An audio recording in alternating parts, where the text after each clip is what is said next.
ചുറ്റിലുമുള്ള പലതും വൃത്തത്തിൻ രൂപത്തിലാണല്ലോ.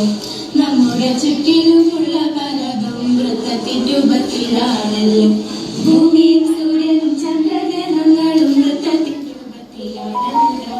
നമ്മുടെ വളയും മോതിരവും എല്ലാം വൃത്തത്തിൻ രൂപത്തിലാണല്ലോ. നമ്മുടെ വളയും മോതിരവും എല്ലാം വൃത്തത്തിൻ രൂപത്തിലാണല്ലോ.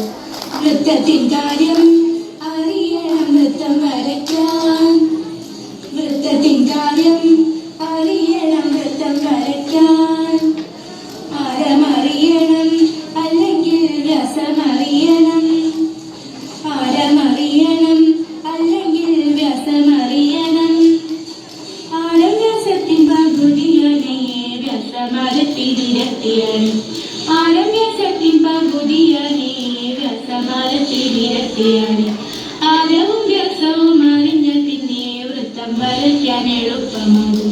ആരവും വ്യാസവും അറിഞ്ഞാൽ പിന്നെ വൃത്തം വരയ്ക്കാൻ എളുപ്പമാകും.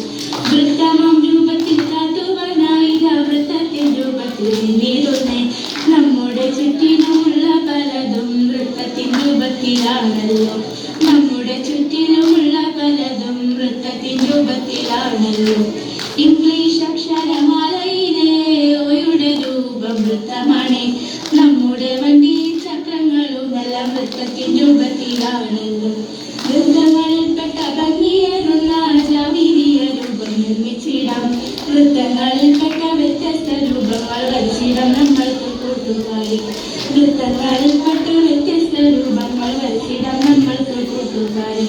വൃത്തത്തിൽ രണ്ട് ബിന്ദുക്കൾ ചേർന്ന് വരയ്ക്കും. ഏറ്റവും വലിയ വരയല്ലോ വ്യാസം അതെന്നും. എല്ലാ വ്യാസങ്ങളും കടന്നു പോകും വൃത്തകേന്ദ്രത്തിൽ കൂടാണല്ലോ. എല്ലാ വ്യാസങ്ങളും കടന്നു പോകും വൃത്തകേന്ദ്രത്തിൽ കൂടാണല്ലോ.